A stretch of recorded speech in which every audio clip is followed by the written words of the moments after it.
단 한 번뿐입니다.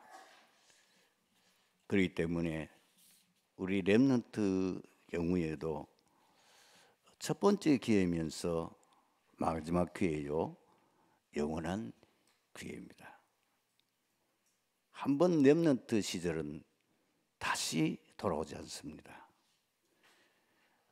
그러면은 우리 렘넌트를 참 성공하는 인물로 키우기 위해서는 어떻게 하면 좋겠느냐? 성경에 나오는 렘넌트들 가운데 특별히 성공한 렘넌트들이 기록이 되어져 있죠. 성경에 나오는 성공한 인물들, 렘넌트들은 어떤 특징을 가지고 있느냐? 하나님 앞에 바로 쓰임받는 렘넌트였다는 겁니다. 사도행전 13장 22절을 보면은 이렇게 기록되어 있습니다. 이세 아들 다윗을 만나니 내 마음에 맞는 사람이라. 내 뜻을 다 이루게 하리라. 어떻게 우리 렘넌트들이 참 성공할 수 있도록 하나님에게 쓰임받는 인물로 우리가 키울 거냐? 그 첫 번째가 하나님의 영원한 언약을 붙잡도록 만들어야 됩니다. 성경에는 영원한 언약 두 가지를 항상 말씀합니다. 그 영원한 언약이 무엇이죠? 그리스도 세계 복음입니다. 이걸 한마디로 말하면은 인간 구원입니다. 성경을 통해서 하나님께서 우리에게 계속해서 말씀하시는 내용은 하나님께서는 인간 구원에 대해서 모든 계획과 또 거기에 모든 것을 다 쏟아부으신 것을 보여줍니다. 두 번째로 붙잡아야 될 부분이 뭐냐면은 이 하나님의 영원한 언약이 비전이 되어야 되는 거예요.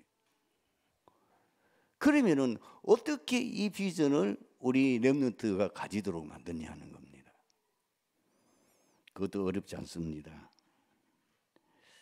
이 성경 말씀을 보게 되면은 이미 성경 안에 신앙의 위인들 많이 나와 있습니다. 늘 우리가 반복해서 듣는 얘기지만은 7명의 렘넌트, 그들이 가진 비전이 뭐냐?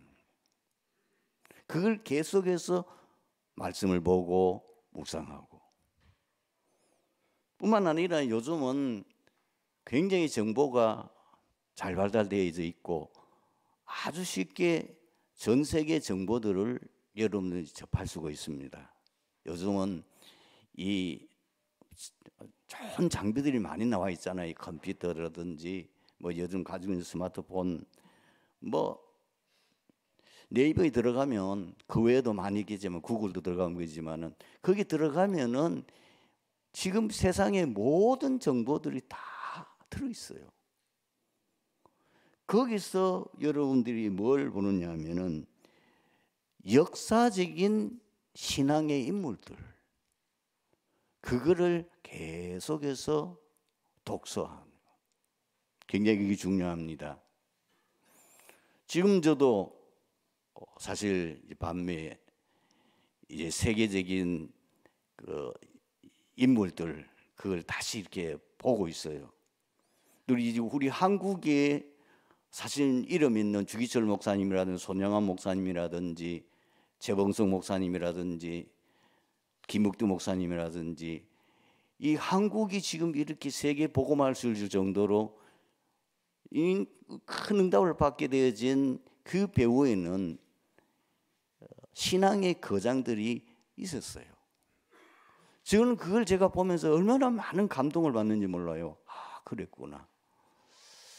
주기철 목사님, 우리가 일반적으로 알고 있는 그분하고 좀 더 구체적으로 들어가서 보니까 이분이 어릴 때 이렇게 성장을 했고 이런 과정을 통해서 목회자의 길을 걸어가며 또 이분이 신사참배 때문에 끝까지 그것을 반대하다가 결국은 순교하는 자리까지 가게 되어진 이런 내용들이 굉장히 내 마음에 많이 와닿아요.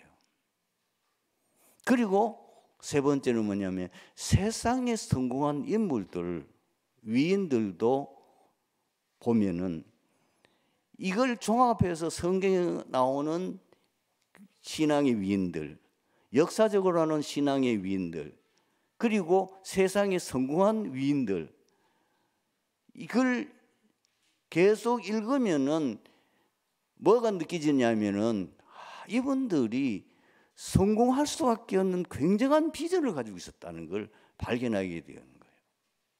그 비전을 이루기 위해서 그분들이 어떻게 살았는지 그게 이제 보여지는 거예요. 그러면은 그것이 풍성하게 되어지면은 뭐가 생깁니까? 나에게도 동기가 부여되어지니까 나도 이런 비전을 가지고 이런 사람들처럼 내가 살아야겠다. 나는 하나님을 믿는 사람이니까 성경에 나오는 7명한테 우리가 늘 들었는데 역사적으로 수백 명도 되거든요.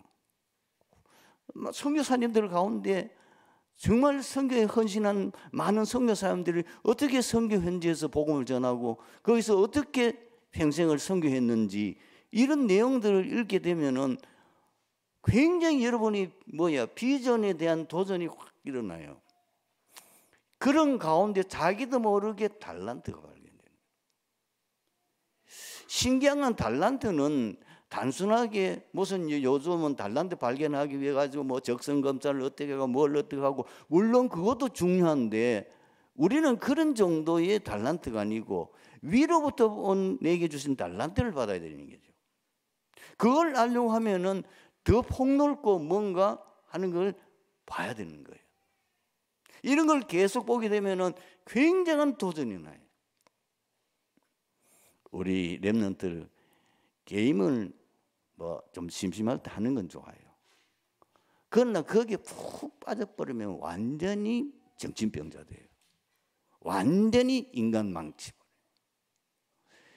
지금 꿈을 키워가지고 앞으로 창창하게 미래를 살아가야 될 이 렘넌트가 큰 비전을 가지고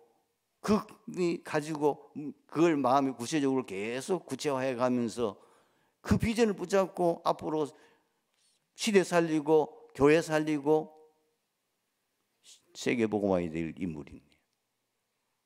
그걸 하면 성령께서 많은 감동을 주신과 동시에 자기에게는 굉장한 비전에 대한 이 동기가 보여지고 그게 보여져요. 그러면서 나는 이제 세 번째가 뭐 나오냐면은 꿈이 나오는 거예요. 드디어 뭐까지 오느냐면 하나님과 나와 하나님이 내게 주신 이면 계약이 딱 여기 있어야 되는 거예요. 요 이면 계약은 어느 정도냐? 24시 되는 거예요. 요셉이 꿈을 꿨다는 창세기 37장의 그 내용은 요셉이 바로 이 단계까지 들어간 거예요. 그 꿈이 뭐죠? 세계 복음화의 꿈이라. 그러면은 구체적으로 내 평생의 주를 위해 헌신해야 될 하나님께로부터 내게 주신 이면계약이 보이는 거예요. 이거는 자도 생각나고 겨대 생각나고 거의 24시 이게 내가 완전히 집중이 될 정도로 보여져요. 그러면 이걸 실제로 어떻게 실현하느냐는 거예요. 그 비전을 이제 이면계약을 붙잡았다 하더라도 그걸 이제 실제로 내 것으로 만들고 멋진 인생 작품을 만들려고 하면은 뭐가 필요합니까? 이미지. 그 이미지는 단순한 것이 아니고 하나님의 말씀을 계속 그거를 편집해 나가며 그걸 내 것으로 계속 그것을 여러분들이 가지면서 뭐가 나오느냐면은 이 가진 내 이면계약을 구체적으로 실천하고 그것을 응답받아 나갈 수 있는 말씀을 하나님이 계속 주신단 말이에요. 그 말씀이 구체적으로 이제 하나하나 붙잡고 이거를 집으로 말하면은 하나하나 이제 지어 올라가는 거예요. 이미 그림은 있어요. 내게 받은 하나님께로부터 받은 이미 그림이 있는 거예요. 이 정도 나오면 아마 대부분의 우리 부모 세대들은 내가 이것이 없었구나. 그러니 우리가 끊임없이 방황할 수밖에 없었고, 그리고 내가 이런 상태까지 올 수밖에 없는 거예요. 왜냐하면 그런 걸 전혀 생각을 못했으니까. 이미 꿈을 꿔도 잠을 자도 길을 걸어가도 24시 나의 이면계약이 계속 보이는데, 그걸 실제로 그걸 이루기 위해서는 뭐야? 하나님의 말씀을 계속 받아야 되는 거죠. 그 말씀을 계속 붙잡고 그 말씀을 따라서 하나하나 이제 집을 지어가듯이 성취해 나가야 되는 거예요. 그걸 드디어 폴렉티스 실천하게 되면은 나중에 뭐죠? 인생 작품이 결과적으로 남게 되는 거예요. 요것을 렘넌트 때 바르게 딱 정리하고 그걸 할 수 있도록 만들어줘야 돼요. 그러면은 뭐 틀림없이 뭐요? 제대로 응답받아서 쓰임 받을 수밖에 없는 거예요.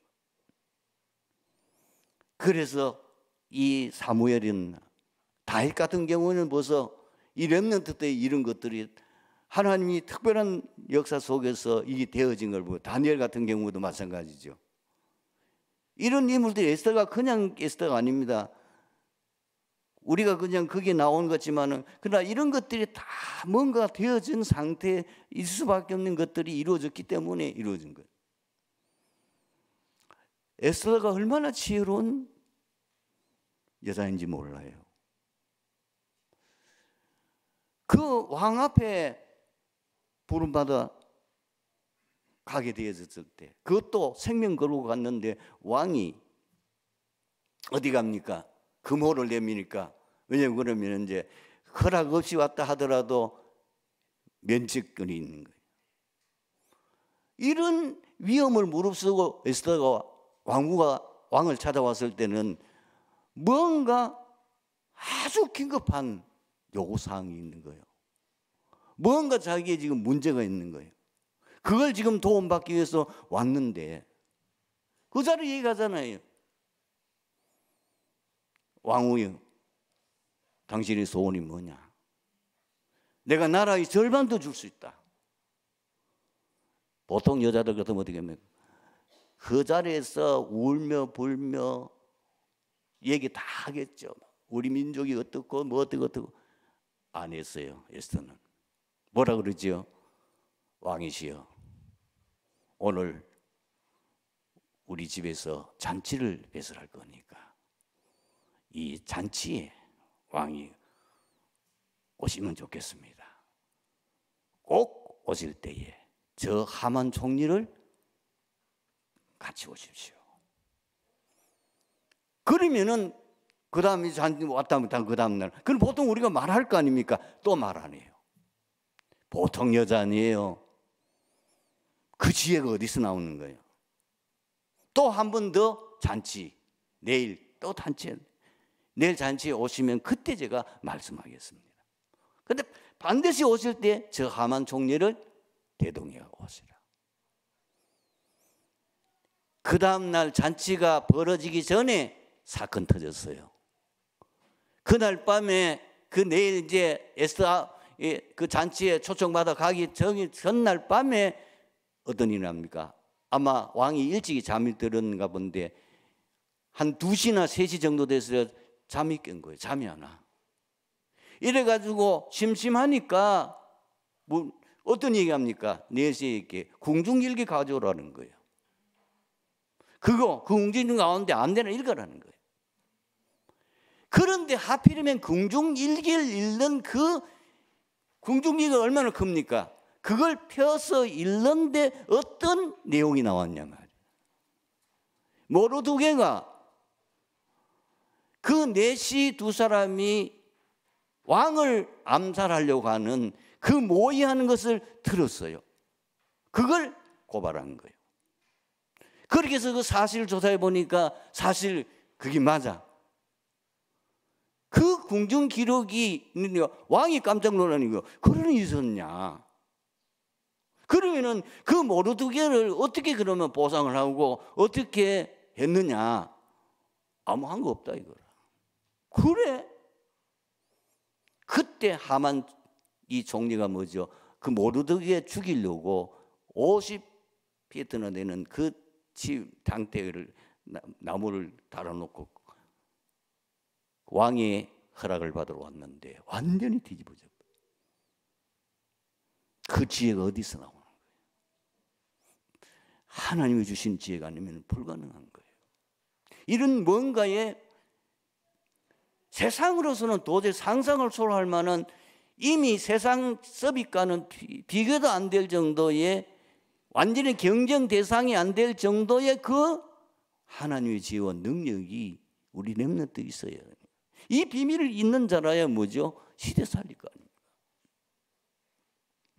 예수님의 공생의 사역의 출발은 제자들을 부르시는 일에서 시작했습니다.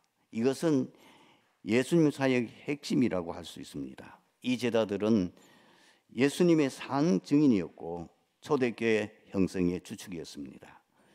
예수님 제자들의 특징을 보면은 현장에서 직접 제자들을 부르시고 함께 동거하시며 몸을 보이십니다.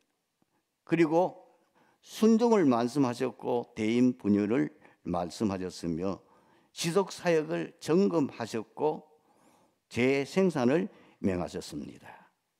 마태복음 28장 28절에서 20절을 보면은 예수님께서 이렇게 말씀하셨습니다. 하늘과 땅의 모든 권세를 내게 주셨으니 그러므로 너희는 가서 모든 민족을 제자라 삼아 아버지와 아들과 성령의 이름으로 세례를 베풀고 내가 너에게 분부한 모든 것을 가르쳐 지키게 하라.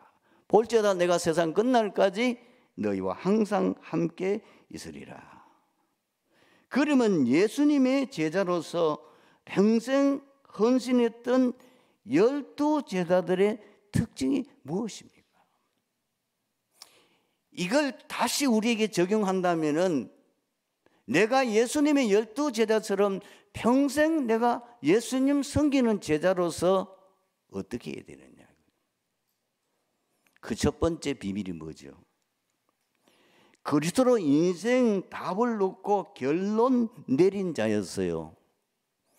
여러분들이 평생에 주님을 섬기는 전도자로서 제자로서 살아가려면은 제일 첫 번째 여러분 인생에 답이 나와야 되는데 그 답이 뭐냐면은 그리스도로 인생 답을 놓고 결론 내리는 자가 되어야 된다고 말이에요.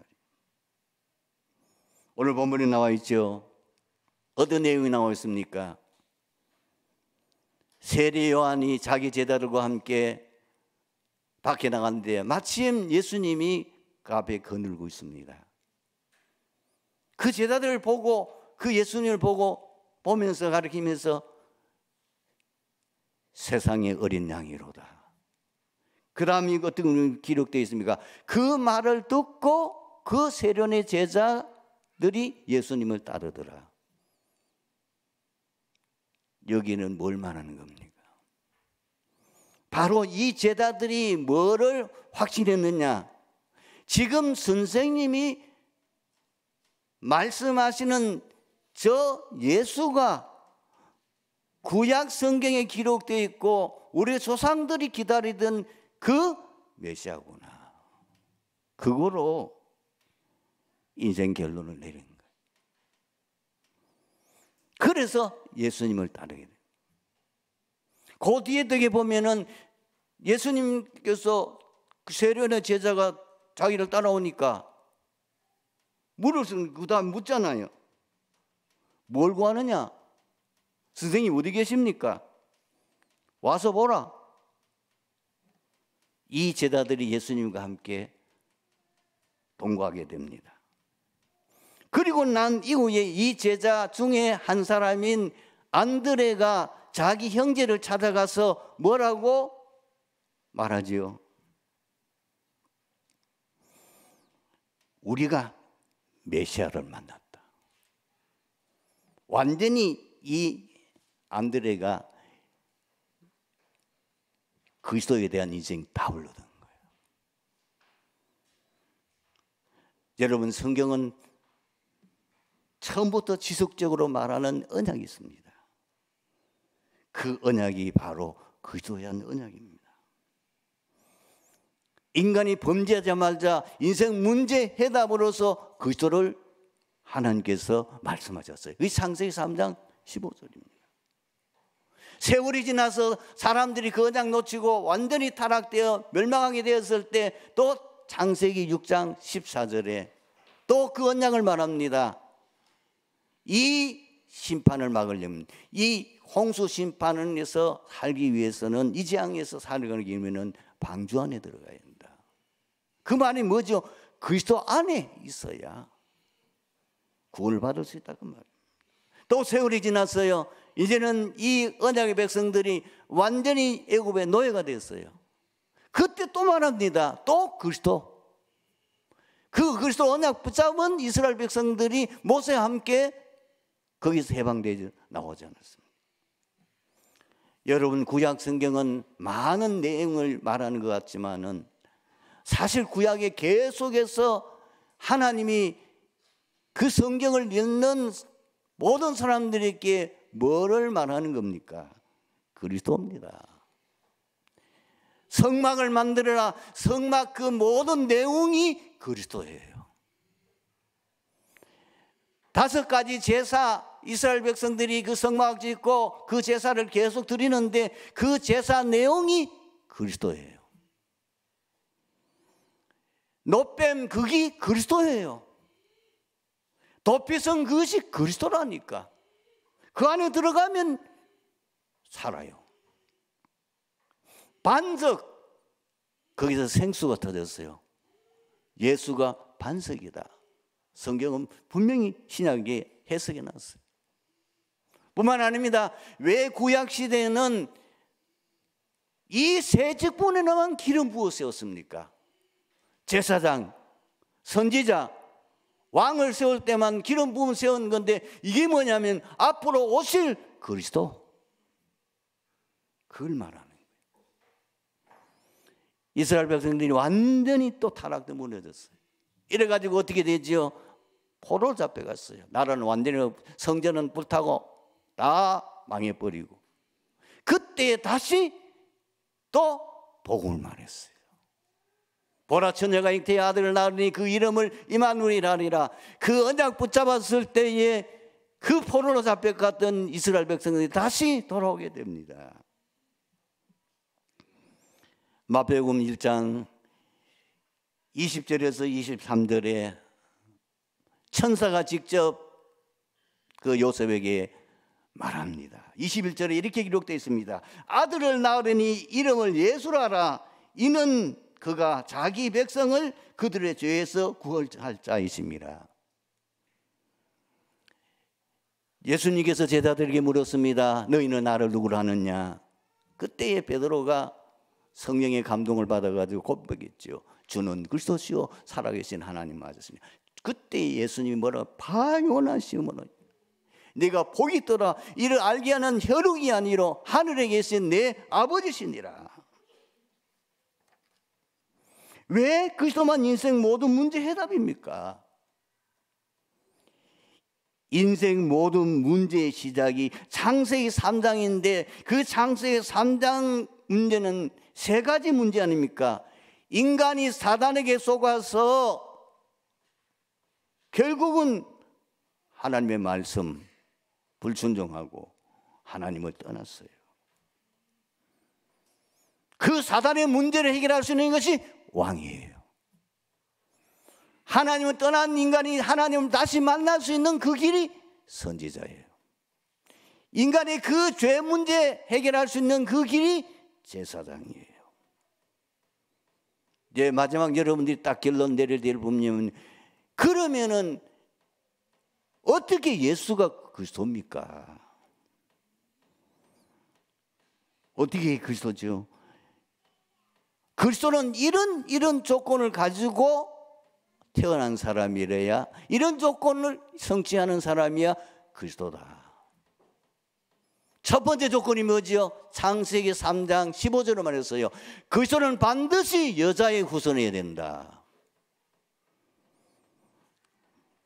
그것은 마태복음 1장 18절에서 23절에 분명히 이 마리아가 잉태했는데 성령으로, 예수님은 남자의 후손이 아니요 여자의 후손이요. 이 한 가지로 사실은 모든 이단을 분별할 수 있어요. 미안하지만 이 땅에 살아오는 모든 사람들, 앞으로 살 사람은 아무도 예수 외에는 그리스도 될 수 없어요. 왜? 여자의 후손이 아니에요. 문선명이 남자의 후손이에요.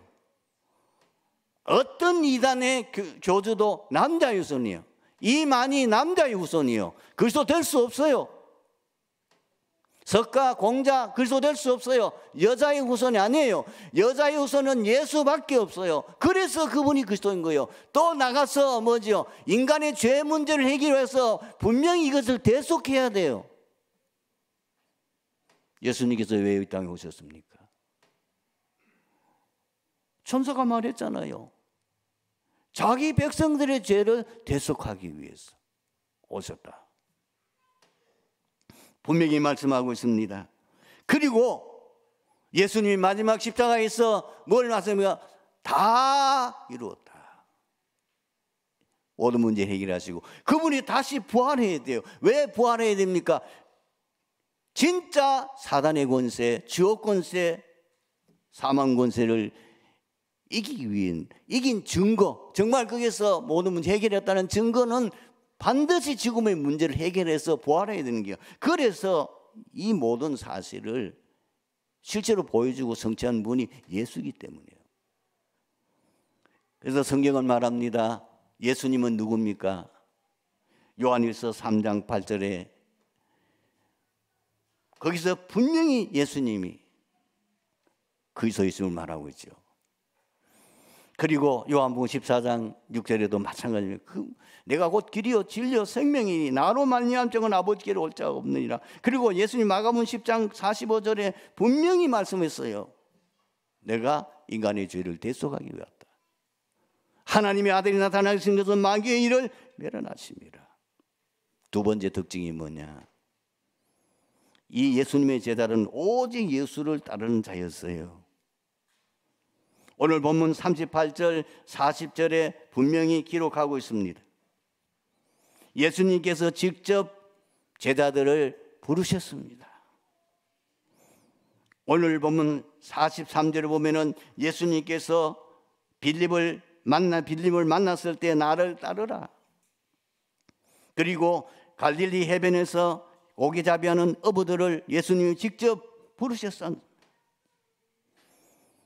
거기에 베드로와 안드레를 만났을 때에 마태복음 4장 19절에 나를 따라오너라. 내가 너희로 사람을 낚는 어부가 되게 하리라. 조금 더 내페 가니까 세베대야 두 아들이 있는데 야고보와 요한 역시 나를 따라오너라. 그리고 마태복음 9장 9절 보면은 그 가버나움에 세관이 있는데 거기에 세리 마태가 앉아 있을 때 예수님이 직접 그 마태를 보고 나를 따르라. 여러분, 그리스도의 제자, 바로 그리스도를 따르는 제자가 그리스도의 제자인 것입니다. 그런데 반드시 따르는 자는 각오가 필요해요. 뭐가 필요합니까? 자기 가진 것을 포기해야 돼요. 그래서 다시 마태복음 4장을 보게 되면은 그 베드로와 안드레 예수님 부르실 때에 즉시 그물을 버려두고 예수님을 따랐다고 그래요. 거기에 야고보와 요한이 예수님 부름을 받았을 때에 자기 아버지도 배도 다 버려두고 예수님을 따른다고 말씀했습니다. 예수님을 따르는 제자가 되려면은 두 번째 뭘 각오해야 됩니까? 자기 십자가를 져야 됩니다. 그걸 마태복음 16장 24절에 분명히 말씀하셨어요. 누구든지 나를 따라오려거든 자기를 부인하고 자기 십자가를 지고 나를 따를 것이니라. 그 정도가 아닙니다. 그리스도의 제자가 되려고 하면은 자기 생명까지 드릴 수 있어야 돼요. 마태복음 16장 25절에 예수님께서 말씀하십니다. 누구든지 자기 목숨을 구원하고자 하면 잃을 것이요 누구든지 나를 위하여 자기 목숨을 잃으면 찾으리라. 그래서 사도행전 20장 24절에 바울은 이렇게 각오했습니다. 내가 달려갈 길과 주 예수께 받은 사명 곧 하나님 은혜의 복음을 증언하는 일에 마치려 하면은 나의 생명조차 조금도 귀한 것으로 여기지 아니하노라. 세 번째 예수님의 제자는 어떤 특징을 가집니까? 그리스도를 증거하는 자였어요. 예수를 만나서 이 예수가 그리스도라는 사실을 확인하고 체험했던 제자들은 즉시 뭐죠? 예수님을 그리스도로 증거했어요. 오늘 본문에 나와 있잖아요. 이 안드레가 직접 예수님이 계신 곳에 가서 거주하면서 이분이 정말 우리 조상들과 성경이 말하고 있는 그 그리스도구나 확인하고 확신했을 때 첫 번째 하는 일이 뭐죠? 자기 형제를 찾아가서 전도했어요. 베드로 찾아가서 말하잖아요. 내가 그리스도 만났다. 와보라. 그리스도는 어떤 분으로 우리가 증거해야 되겠습니까? 인생 모든 문제 해결하는 길. 왜? 예수님께서 십자가에 다 이뤘다고 그랬어요. 그리스도는 어떤 분이십니까? 영생을 얻는 길. 하나님이 세상을 이처럼 사랑하사 독생자를 주셨으니 이는 저를 믿는 멸망치 않고 영생을 얻게 하려 하십니다. 예수님은 어떤 그리스도로 우리가 증거해야 되겠습니까? 재앙 막는 길. 이 땅에 일어나는 모든 재앙은 인간이 지은 원죄와 자본죄 때문입니다. 그 죄 문제가 해결돼야만 재앙은 없어집니다. 예수님이 바로 십자가에서 인간의 모든 죄 문제를 다 해결하셨습니다. 그리고 참 행복을 누리는 길. 분명히 예수님이 뭐라고 그랬습니까? 내가 곧 길이요 진리요 생명이니 나로 말미암아 아버지께로 올 자가 없느니라. 우리가 처음 만났을 때에 구원의 길을 말할 때 항상 서두가 뭐지요? 그 서두에 답이 있단 말이에요. 물고기는 물속에, 나무는 땅에, 새는 공중에 날아다녀야 행복한 것처럼 하나님의 형상으로 창조된 인간은 반드시 하나님 만나야 참 행복을 누릴 수 있습니다. 예수가 누구냐? 하나님을 만나는 길 되시는 그리스도다 그 말이에요. 오늘 말씀의 결론을 맺습니다. 그리스도 제자로서 끝까지 승리하는 비밀이 무엇입니까? 이제부터 정말 예수님을 그리스도로 모시기를 원합니까? 그리스도 제자로 살기를 원합니까? 내 주인을 바꾸셔야 돼요. 이제부터 예수님을 나의 주인으로 모셔야 돼요. 갈라디아서 2장 20절에 내가 그리스도 앞에 십자가에 못 박혔나니 그런 적 이제는 내가 산 것이 아니요 오직 내 안에 그리스도께서 사신 것이라. 이제 내가 육체 가운데 사는 것은 나를 사랑하사 나를 위하여 자기 자신을 보내신 하나님의 아들을 믿는 믿음 안에서 사는 것이라. 두 번째는 나의 모든 것이 하나님의 은혜임을 고백하는 겁니다. 고린도전서 15장 10절에 나의 나 된 것은 하나님의 은혜로 된 것이니 내가 모든 사도보다 더 많이 수고하였으나 그러나 내가 한 것이 아니요 하나님의 은혜로라.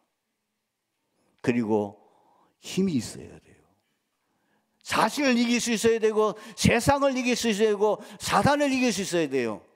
많은 기독교인들이 왜 신앙생활에서 자꾸 흔들리고 왜 많은 기독교인들이 신앙생활 하다가 낙심합니까?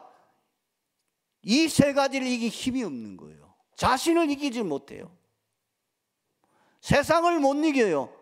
그 어마어마한 사단을 인간이 이길 수가 없어요. 그래서 하나님의 주시는 힘을 얻어야 되는데, 그 하나님의 주시는 힘을 얻는 비밀이 뭐냐? 복음 24시 누리는 기도의 비밀 속에 있습니다.